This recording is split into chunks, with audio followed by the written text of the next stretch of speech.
ఏమ్మా అది నీకు అవమానంగా అనిపించట్లేదా? ఆయన మాత్రం మంచోడు, నేను యాదవని, అంతే కదమ్మా? చూడమ్మా, నోటికి వచ్చినట్టు మాట్లాడితే ఇక్కడెవడో గాజులు తొడుక్కుని కూర్చోలేదు. అయినా నేను పాత గోపిని కాదు, ఇప్పుడు ఈ గోపి ఎండి. ఆ విషయం మర్చిపోవద్దు. ఆయన వచ్చిన దగ్గర నుంచి వెళ్ళు, రేపు మాట్లాడుకుందామని అంటూనే ఉన్నారు, కానీ మీరే వెళ్ళలేదు.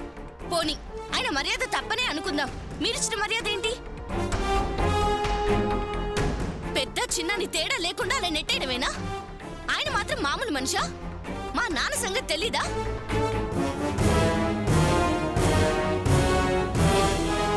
మీరు ఒక్క కంపెనీకి మాత్రమే ఎండి, కానీ చాలా కంపెనీల ఎండీలు ఓనర్లు ఆయన చూస్తేనే గజగజ వణుకుతారు.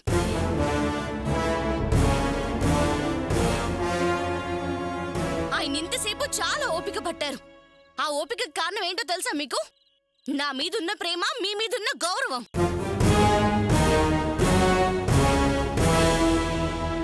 ఆయన గతం మర్చిపోయి మంచిగా మారారు.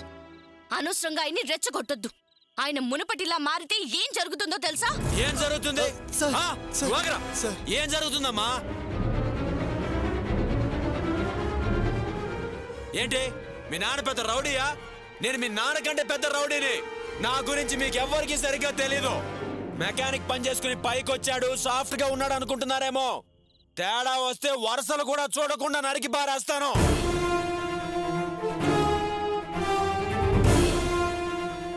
చూడమ్మా, నేనేం పెచ్చాన్ని కాదు, వీడిని తీసుకొచ్చాను. మిమ్మల్ని ఇద్దరిని కలుపుదాం అనుకుంటున్నాను. పెచ్చగా మాట్లాడుతున్నాడు మీ నాన్న. నువ్వు అలాగే తయారవుతున్నావు. వద్దు, ఇది కరెక్ట్ కాదు. చెప్పు, నీ బాబుకి చెప్పు. అయినా మీకేనా మనుషులుంది? నా వెనకాల మనుషులున్నారు. నాకు బలం బలగా ఉంది. ఓ, మీ బలం బలగం చూపించాలనుకుంటున్నారా? అందుకే ఇలా తాగొచ్చి తాగుకొచ్చారా?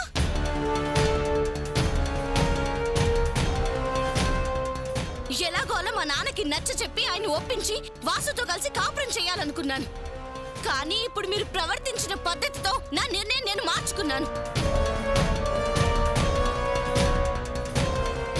ఆయన్ని అవమానించిన వాళ్ళతో సంబంధం వదులుకుంటున్నాను.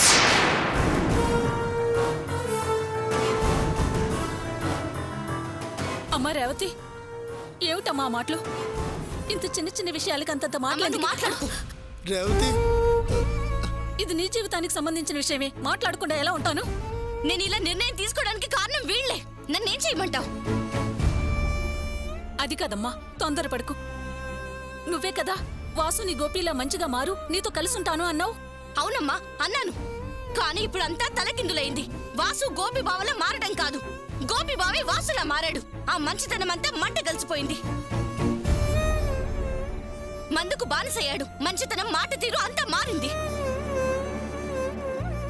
ఇలాంటి మనిషి దగ్గరున్న వాసు ఎలా మారతాడు? నేనెలా అతనితో కలిసి కాపురం చేయగలను? చూడు వాసు, ఇదే లాస్ట్ అండ్ ఫైనల్. మా నాన్న తనకు తానుగా నువ్వు వాసుతో కలిసి కాపురం చేయని పంపించే దాకా నేను నీ దగ్గరికి రాను. రేవతి, ఇక మీరు వెళ్ళొచ్చు. అమ్మా తొందరపడకే, నా మాట విను. నువ్వు నోర్మే అమ్మా. విన్నారుగా నా కూతురేం చెప్పిందో? బయటికి వెళ్ళండి అని చెప్పింది. కలిసి ఉండటం కుదరదని తెగేసి చెప్పింది. అయినా సిగ్గు లేకుండా ఇంకా ఇక్కడ నిలబడ్డారంటే వెళ్ళండి.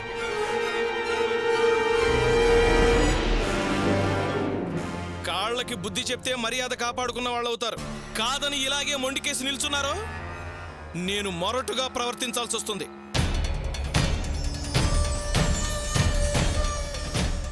అప్పుడు ఈ చెయ్యి మీ మెడ మీద ఉంటుంది. కనీసం ఈ మర్యాదన్న కాపాడుకోండి. వెళ్ళండి. ఏంటి నువ్వు మొరటుగా ప్రవర్తించేది? నేను మొరటుగా ప్రవర్తించడం మొదలెట్టాననుకో, సెకండ్కో 7 లేస్తుంది నీ ఇంట్లో.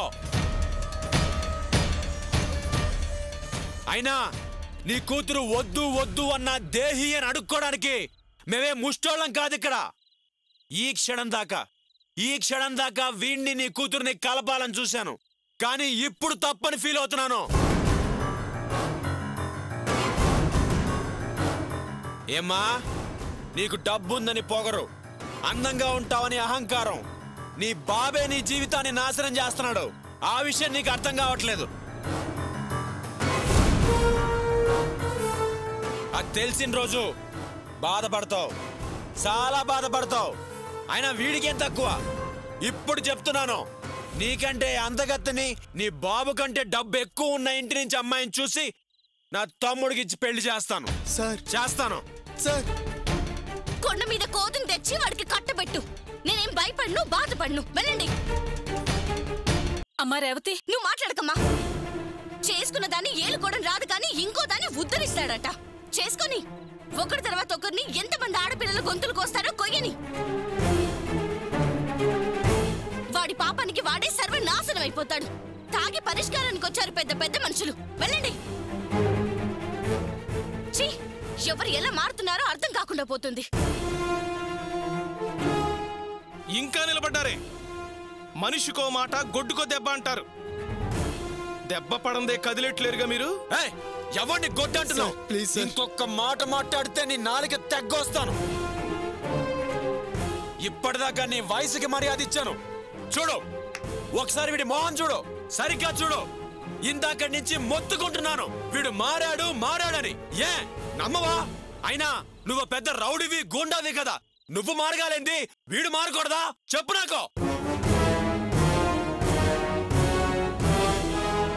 చూడు, మళ్ళీ చెప్తున్నాను, నీ కూతురు కంటే అందగత్తెని, నీకంటే గొప్ప సంబంధం తీసుకొచ్చి నా తమ్ముడికి పెళ్లి చేస్తాను. చూస్తూ ఉండు.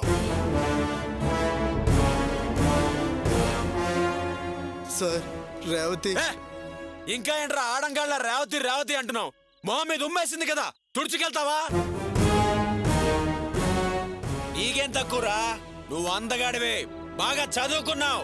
నీకు మంచి అమ్మాయి వస్తుంది, సూపర్ అమ్మాయి వస్తుంది. నా మాట నమ్ము. పద. అది కాదు సార్. రేయ్, అమ్మాయిని ఇచ్చిన వాళ్ళు వాళ్ళకే అంతుంటే మగాళ్ళం మనకెంత ఉండాలి? తీబండి, నీ పెళ్లి నేను చేస్తా. తీ.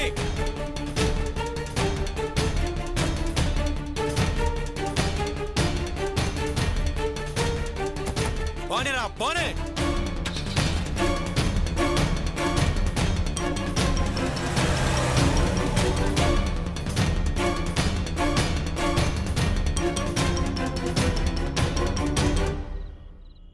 ఇంకా చూస్తున్నారే? పదండి.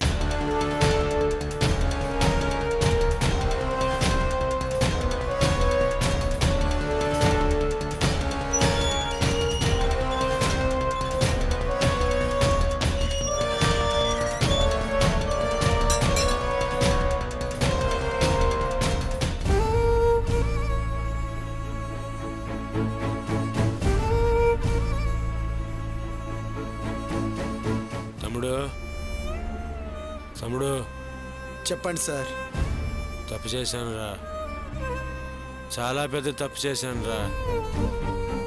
నా మనసుకి చాలా బాధగా ఉందిరా. చాలా డీసెంట్గా, సాఫ్ట్గా మాట్లాడాల్సిందిరా నేను. కానీ మాధవ మాట్లాడిన మాటలకి ఆవేశపడ్డానురా. అతను చాలా తప్పుగా మాట్లాడాడురా. నీకు రేవతి అంటే ఇష్టం రా. రేవతి కూడా నువ్వంటే ప్రాణం. మీరిద్దరూ కలిసి కాపురం చేయాలని నేనెంతో తాపత్రయపడ్డాను రా. అందుకే ఆ మాధవరావు ఇంటికి వెళ్ళమన్నాను. కానీ ఆ మాధవరావు ఏమో నోటుకొచ్చినట్టు మాట్లాడాడు రా. నాకు కోపం వచ్చిందిరా, అందుకే అలా మాట్లాడాను రా. నువ్వంటే ఇష్టం ఉన్న రేవతి కూడా మా నాన్న ఎదిరిస్తావా బావా? నేను నీ తమ్ముడితో కాపురం చేయను అందిరా. చాలా బాధగా ఉందిరా. తమ్ముడు, తప్పు చేసావు కదరా. నా మీద నీ కోపంగా ఉంది కదా? లేదు సార్, మీ మీద నాకు ఎలాంటి కోపం లేదు. చిన్నతనం నుంచి నన్ను ప్రేమగా పెంచారు, చదివించారు, మంచి ఉద్యోగం చేయించాలని ఎంతో శ్రమపడ్డారు. నా భవిష్యత్తు గురించి చాలా ఆరాటపడ్డారు. కానీ నేనే మిమ్మల్ని మోసం చేశాను. ప్రేమ ప్రేమ అంటూ మిమ్మల్ని చాలా ఇబ్బందులకు గురి చేశాను. నా కోసం అటు పోలీసులతో ఇటు మాధవరావు గుండాలతో తన్నులు తిన్నారు, నన్ను కాపాడారు. నాకు మంచి జీవితం ఇవ్వడానికి నన్ను నా భార్యని కలిపే ప్రయత్నం చేశారు.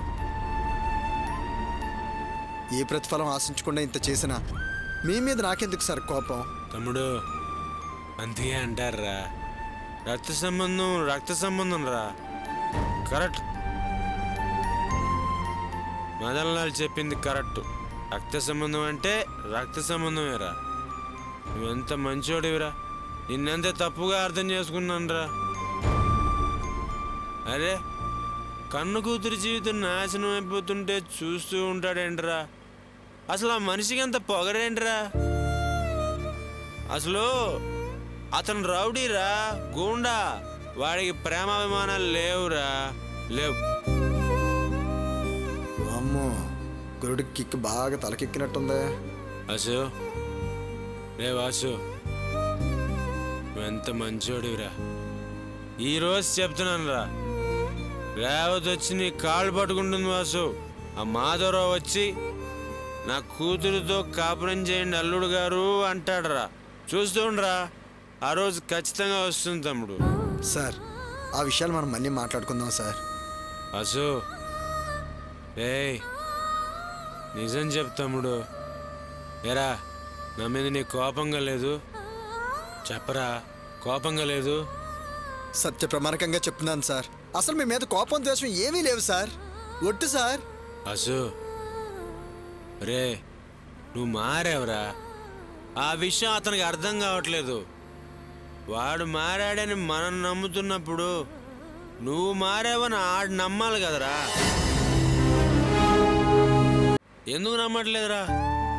అయినా రేవతి మాత్రం ఎందుకురా అలా చేయాలి? నువ్వంటే ప్రేమ కదరా, నీతో వచ్చి కాపురం చేయొచ్చు కదా. తండ్రిని ఒక మాట అంటే అంత పౌరుషమరా? నా తమ్ముడిని అంటే నాకెలా ఉంటుంది తమ్ముడు? ఏయ్, ఇందాక ఆడికి చెప్పిందే ఇప్పుడు మళ్ళీ నీకు చెప్తున్నాను రా. రేవతి కంటే అందంగా ఉన్న అమ్మాయిని ఆ మాధవరావు కంటే డబ్బున్న సంబంధం చూసి, బాగా డబ్బున్న సంబంధం చూసి నీ పెళ్లి జరిపిస్తాను రా. నువ్వు సుఖంగా సంతోషంగా కాపురం చేస్తావురా. అప్పుడు రేవతి ఏడుస్తుందిరా, ఎందుకు నేను నా వాసుని పోగొట్టుకున్నానా అని ఏడుస్తుందిరా. చూస్తూ ఉండరా తమ్ముడు, ఆ రోజు వస్తుందిరా. ఆ రోజు ఖచ్చితంగా వస్తుందిరా, వస్తుందిరా. సర్లేండి సార్, మనం ఈ విషయాలన్నీ రేపు పొద్దున మాట్లాడుకుందాం.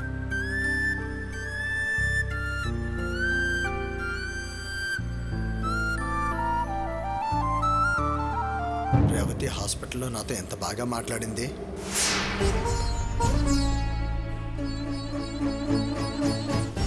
రేవతి, వాసు, రా వాసు. అత్తయ్యకి ఎలా ఉంది రేవతి? పర్వాలేదు, ఇప్పుడే ఆపరేషన్ చేశారు, ఇంకా స్పృహలోకి రాలేదు. స్పృహలోకి రాగానే చూడొచ్చని డాక్టర్లు చెప్పారు. నాన్నగారు ఇప్పుడే మెడిసిన్స్ తేవడానికి బయటికి వెళ్ళారు. చూశాను రేవతి, అందుకే వచ్చాను. మావయ్య చూస్తే ఇంకోలా ఉండేది, లేకపోవడమే మంచిది. అవును వాసు, ఈ విషయం నీకు ఎలా తెలిసింది? ప్రేమ అపేక్ష ఉన్న వాళ్ళకి, నా అనుకునే వాళ్ళకి ఏమైనా తెలుస్తుంది రేవతి. నేను నీ మీద ప్రాణం పెట్టుకొని ఉన్నాను. నేను మారాను అంటుంటే మావయ్య మారలేదంటున్నాడు. ఆయన ఎలా ఒప్పించాలో తెలియక నాకు పిచ్చెక్కిపోతుంది.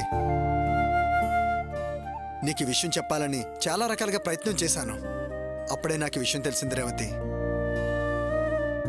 వచ్చి చూడాలని చాలాసార్లు వచ్చాను, కానీ ఇక్కడ మావయ్యని చూసి భయపడి బయటే దాక్కునేవాణ్ణి. ఆయన బయటికి వెళ్ళడం చూసే లోపలికి వచ్చాను రేవతి. నా కర్మ కాకపోతే మిమ్మల్ని ఇలా దొంగతనంగా చూసి వెళ్ళవలసిన అవసరం రావడం ఏంటి? బాధపడకు వాసు, తొందరలోనే మనకి మంచి రోజులు వస్తాయి. మా నాన్నకి నిజం తెలుస్తుంది. అందరం కలిసి ఆనందంగా కలిసిపోయే రోజు తప్పకుండా వస్తుంది వాసు. నాకా నమ్మకం లేదు రేవతి. నిన్నటిదాకా మనం కలిసి బ్రతకడానికి సరే అన్న మనిషి ఎవరో ఏదో చెప్తే వాళ్ళ మాటలు నమ్మి నన్ను అనుమానిస్తున్నాడు. లేనిపోని నిందలు వేసి నేను నాకు దూరం చేస్తున్నాడు. ఇప్పుడు చూడు, ఆయనకు భయపడి దొంగతనంగా రావాల్సి వచ్చింది. ఇక మనం కలవేమోనని భయంగా ఉంది రేవతి. ఆయన ఉంటే నీకెందుకు భయం? నువ్వెందుకు భయపడాలి? నేను నీ భార్యని. రేవతి, నువ్వు చూడాలని ఇప్పుడు వచ్చింది మీ అత్తయ్య గారిని. ఆయన నిన్ను నమ్మనంత మాత్రాన మన బంధాలు తెగిపోతాయా? ఎందుకింత పిరికి వాళ్ళు తయారయ్యావు? పిరికితనం కాదు రేవతి, పగలు పెంచకూడదని, కనిపించి కోపం పెంచి దూరం పెంచుకోకూడదని ఆలోచిస్తున్నాను. నేను నిజంగానే మారిపోయాను. నువ్వైనా నమ్మరేవతి. నమ్మాను కాబట్టే నీ దగ్గరికి రావాలని బయలుదేరాను. అదే అమ్మ నీ పరిస్థితికి తీసుకొచ్చింది. ఇంటి దగ్గర ఎలా మాట్లాడింది? ఎలాగోలా మా నాన్నకి నచ్చ చెప్పి ఆయన ఒప్పించి వాసుతో కలిసి కాపురం చేయాలనుకున్నాను. కానీ ఇప్పుడు మీరు ప్రవర్తించిన పద్ధతితో నా నిర్ణయం నేను మార్చుకున్నాను. ఆయన అవమానించిన వాళ్ళతో నేను సంబంధం వదులుకుంటున్నాను. హాస్పిటల్లో రేవతి మాట్లాడిన దానికి రేవతి నాతోనే ఉంటుందనుకున్నాను. కానీ వీడు చేసిన పనికి ఇక తన జీవితాంతం నా దగ్గరికి రాదేమో అనిపిస్తుంది.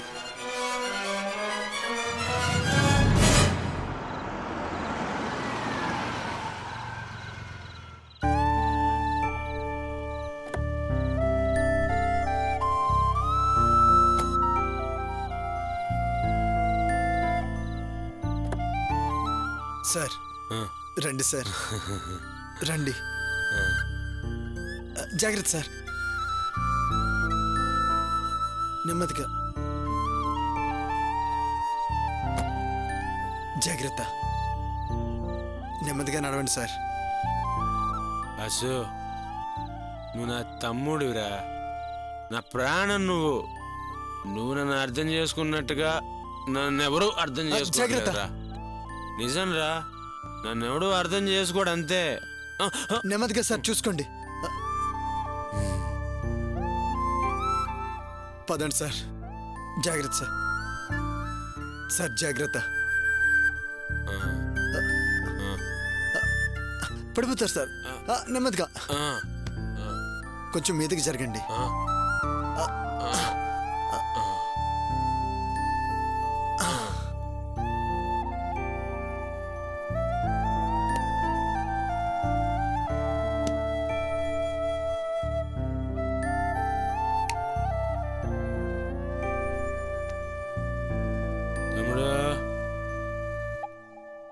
హాయిగా పడుకోండి సార్.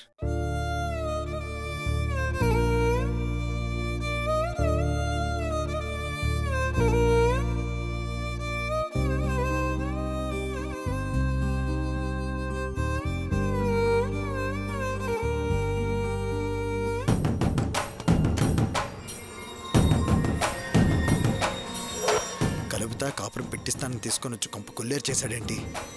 వీడికి మందు తలకెక్కింది, నా బతుకు బండలైంది.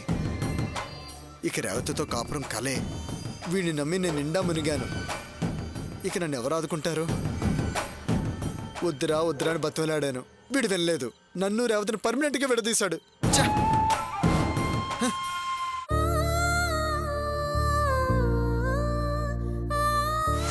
ఎలాగోలా మా నాన్నకి నచ్చ చెప్పి ఆయన ఒప్పించి వాసుతో కలిసి కాపురం చేయాలనుకున్నాను. కానీ ఇప్పుడు మీరు ప్రవర్తించిన పద్ధతితో నా నిర్ణయం నేను మార్చుకున్నాను. ఆయన అవమానించిన వాళ్ళతో నేను సంబంధం వదులుకుంటున్నాను. అయినా నీ కూతురు వద్దు వద్దు అన్న దేహి అని అడుక్కోవడానికి మేమే ముష్టోళ్ళం కాదు ఇక్కడ.